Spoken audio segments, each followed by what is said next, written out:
You did not become cold for no reason. You did not wake up one day and suddenly stop caring. It happened slowly, quietly. After too many nights of overthinking, too many chances given, too many wounds explained away like they were nothing. Now the people who once pulled endless emotion out of you get silence instead. No long replies, no rescuing, no soft excuses, just distance. And what scares them most is this: you do not feel guilty anymore. Stay with me, because this is where most people get it wrong. This is not you becoming heartless. This is not you losing your ability to love. This is what happens when a deeply feeling person finally sees the pattern clearly and decides their inner life is worth protecting. Something powerful begins the moment you stop offering warmth to people who only came near you for heat. Something changes when the one who carried everyone else's pain puts it down and walks away. And once that shift becomes real, once your eyes fully open, there is no easy way back to the old version of you.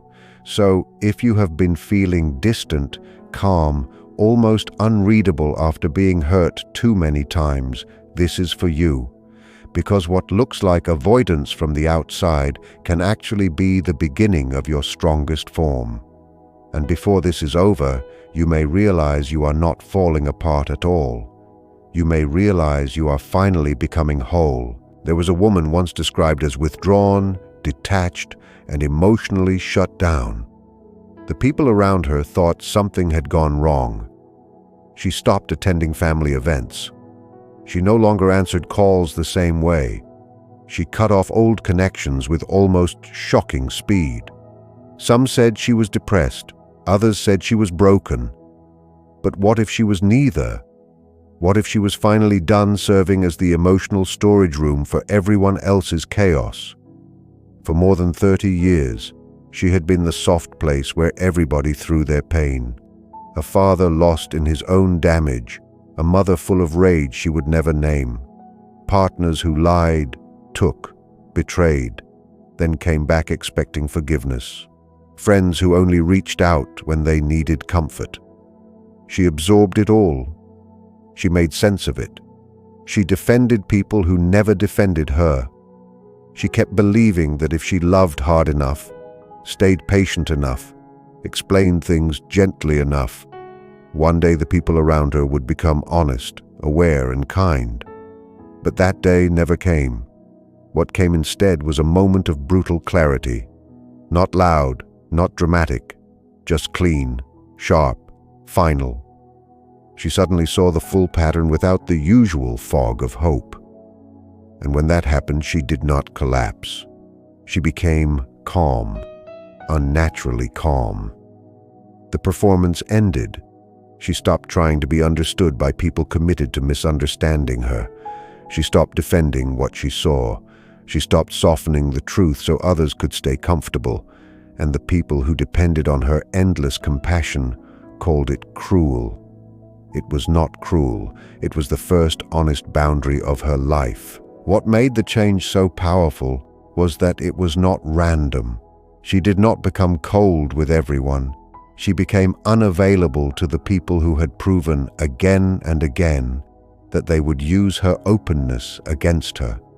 The husband who cheated and still expected emotional shelter. The mother who unloaded years of unhealed pain onto her like it was normal. The siblings who remembered her only when they wanted advice, comfort, or rescue. She stepped back from all of them, fast, clean, no speeches, no dramatic exits, no begging to be seen. And when they accused her of being selfish, she did not rush in to explain.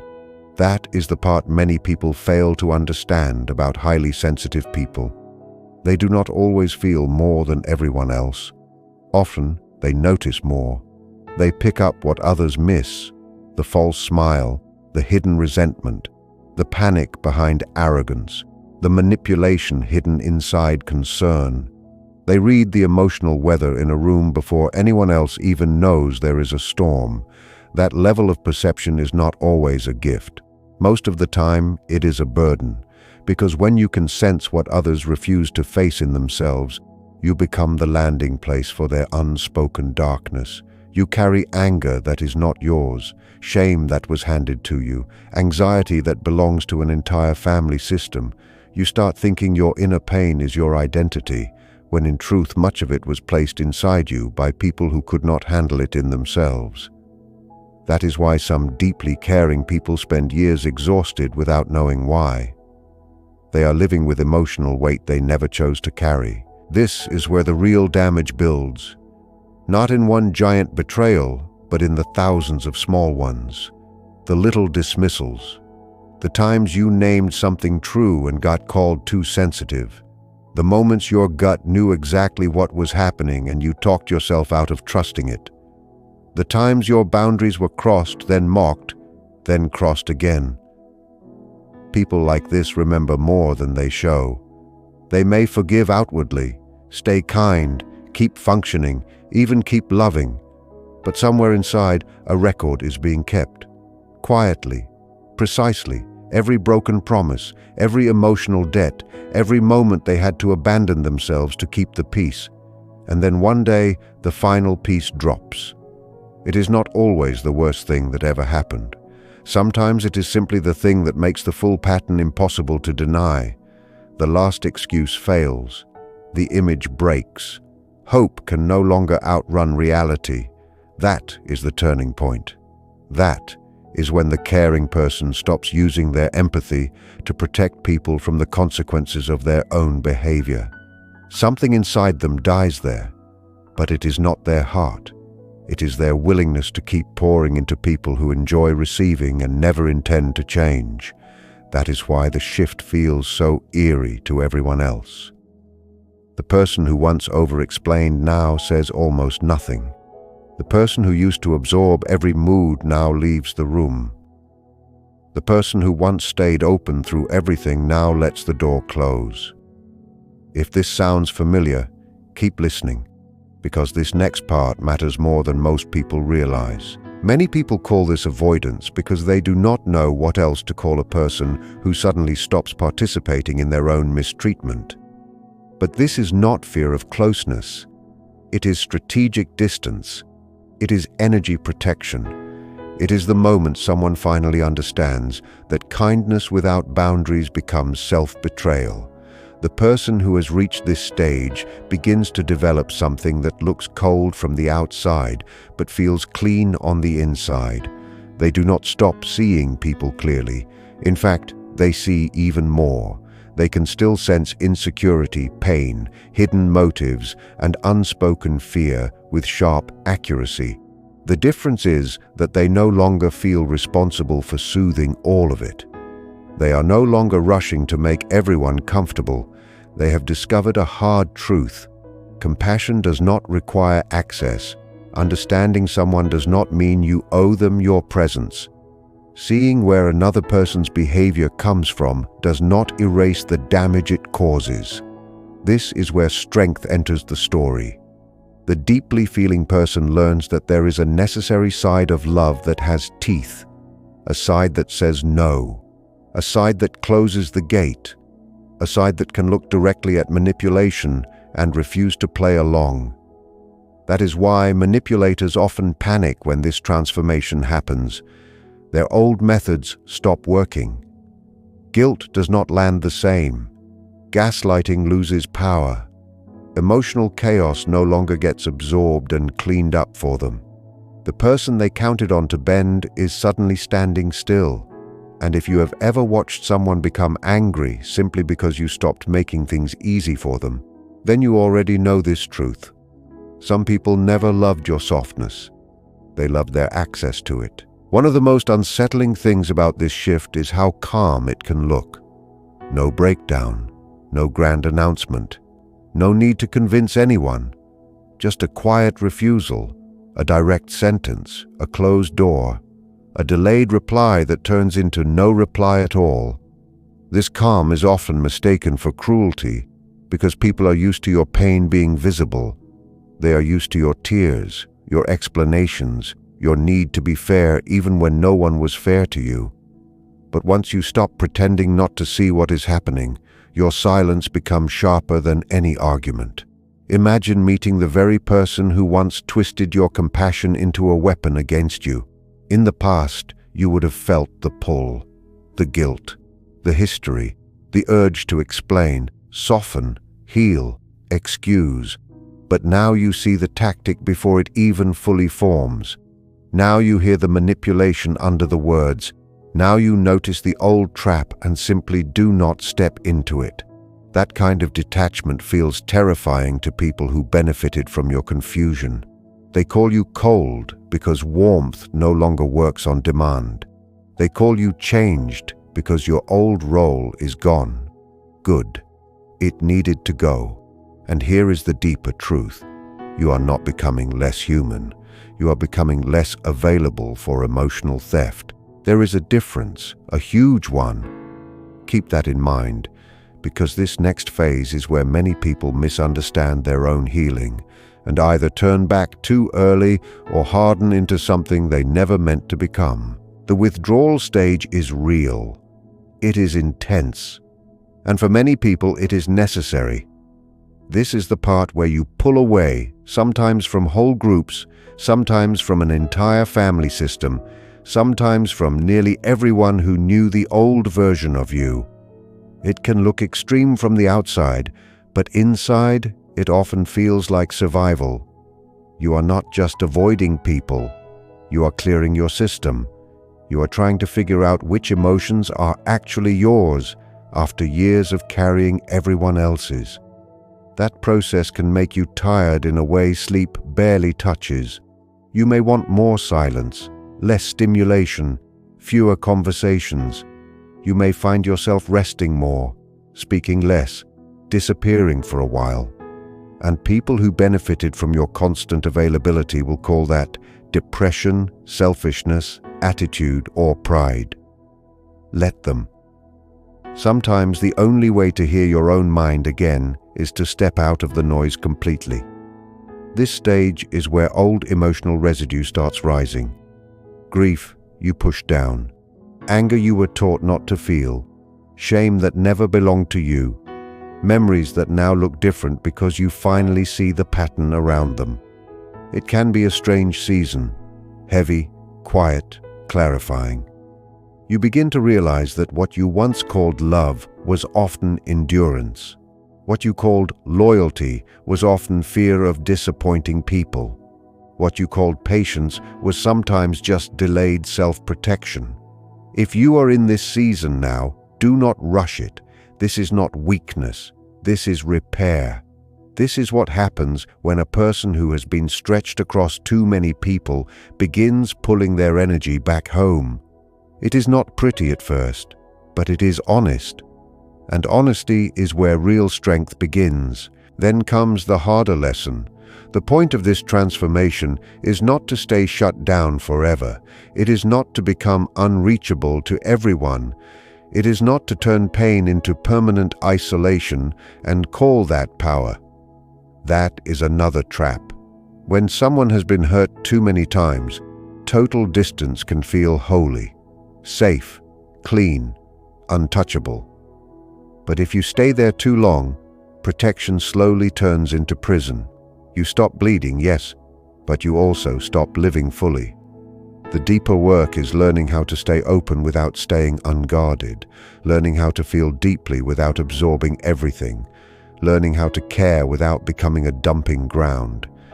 That is a different kind of strength. It means building internal filters. It means pausing before taking responsibility for another person's emotions. It means noticing when empathy is being used to pull you back into old roles.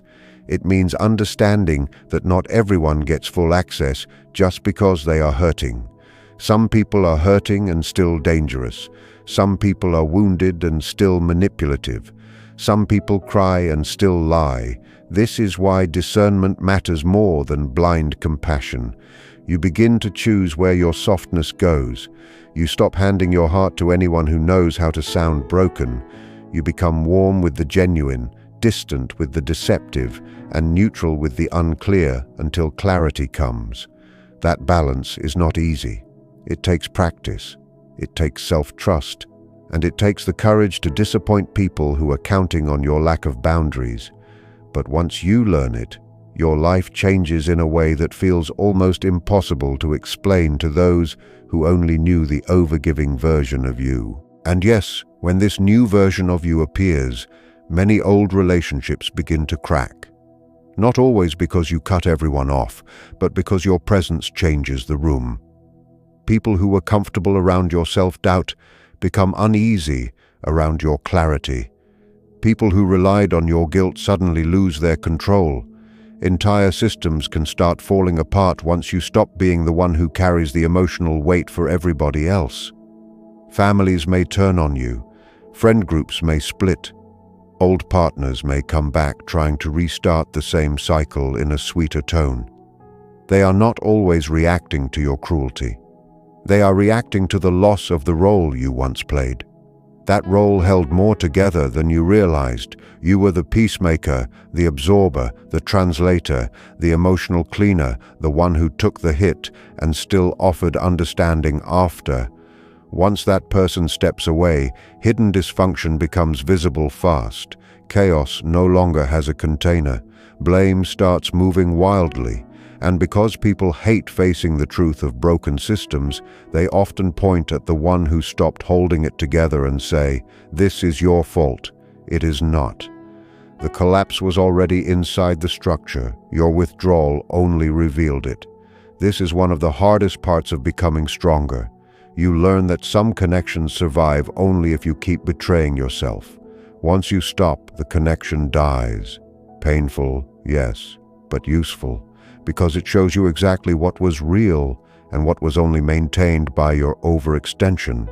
And as hard as that is, it creates room for something better to enter, something far more solid than the relationships built on your silence and sacrifice. After enough time in solitude, something surprising starts to happen. You become more precise, not colder in a dead way, but clearer in a living one. You can sense when a person is sincere and when they are performing. You can hear the difference between vulnerability and strategy. You can feel when a conversation is mutual and when it is quietly turning into labor. This is where your sensitivity stops feeling like a curse and starts becoming a skill. You are still perceptive, still deep, still able to read what many others miss. But now you choose what you do with that information. You do not rush in every time. You do not offer unpaid healing to everyone who wounds in public. You listen, you notice, you decide. And in that decision, your power returns. This is also where new people start appearing, different people. Not always many, but better. People who can handle honesty, people who do their own inner work, people who do not punish you for boundaries, people who can give care, not just receive it. The contrast can be shocking. You realize how exhausting old relationships were because your body no longer feels drained after every interaction.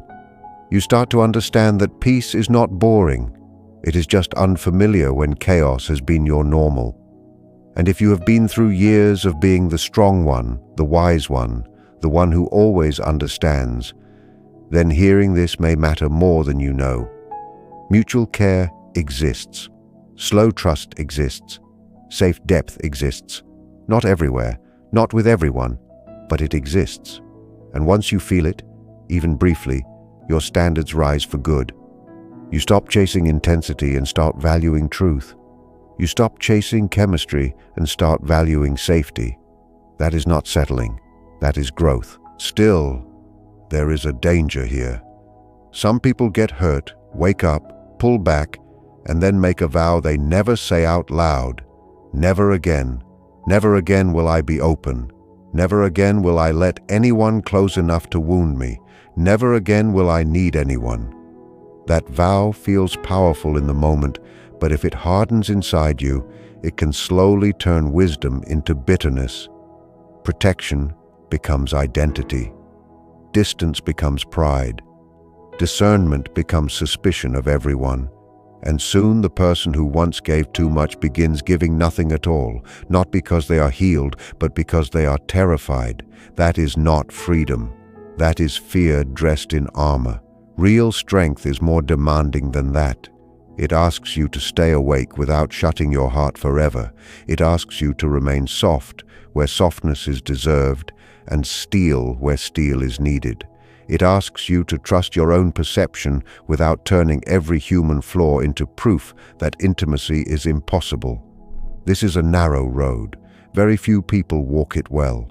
Most swing between extremes, too open and constantly wounded, too closed and emotionally starved. The wiser path is movement, knowing when to open, knowing when to close, knowing when to wait, knowing when to leave, knowing that boundaries are not walls around your soul, but doors with locks that you control. If you can learn that, then the pain that once almost broke you becomes part of your training, not your prison, your training. And that shift changes everything, because now your heart is no longer public property. It is a sacred place, and access to it is earned, not assumed. So if you have become quieter, harder to reach, slower to trust, less interested in explaining yourself to those who twist your words, do not rush to label yourself as broken. Ask a better question. What did your pain teach you to see? What patterns finally became impossible to ignore? What role are you refusing to play now that you can see the cost of it? Maybe this season of distance is not your final form. Maybe it is the bridge between who you had to be to survive and who you are becoming now. A person who can feel deeply without drowning in everyone else. A person who can love fully without abandoning themselves. A person who can spot manipulation early, speak plainly, leave cleanly, and still remain capable of warmth. That kind of person is powerful, not loud, not cruel, powerful, because they are no longer ruled by guilt, fantasy, or the need to be chosen by people who never truly valued them. They choose themselves first, not in a selfish way, but in a sane way. And once that becomes real, life opens differently. Your peace becomes more expensive. Your time becomes more intentional. Your circle gets smaller, but your spirit gets stronger. You stop asking, "Why did they not love me right?" and start asking, "Why did I keep offering myself where I was not safe?" That question changes everything. Stay with that. Sit with it. Because sometimes the moment you think you are losing your softness is actually the moment you are finally learning how to protect it. And when that lesson lands fully, you do not become less loving. You become love with discernment, love with backbone, love that knows exactly when to open its arms and exactly when to walk away. If you are in the middle of this shift right now, take a breath and hear this clearly. You do not owe endless access to people just because they are familiar. You do not owe comfort to people who built their peace on your confusion. You do not owe explanations to people who only listen so they can argue with your reality. The version of you that tolerated everything was not more evolved. Often, it was simply more afraid of conflict, afraid of rejection, afraid of losing people who were draining the life out of you. But now you are seeing the difference between connection and captivity. And once you see that difference, you cannot unsee it. That is why your silence feels louder now. That is why your no feels heavier. That is why people react like your boundaries are an attack. They are not reacting to your cruelty. They are reacting to your clarity. Let them react. Your job is not to shrink until others feel safe with your pain tolerance. Your job is to become so honest with yourself that your life no longer depends on betraying your own instincts. Keep the warmth, keep the depth, keep the rare ability to feel what others cannot say, but stop handing those gifts to every person who shows up empty-handed. Some people are lessons, some are mirrors, some are warnings, and a rare few are home. Learn the difference. That is the real transformation. Not becoming hard, becoming whole, not becoming unreachable, becoming selective, not losing your heart, finally placing it where it is honored.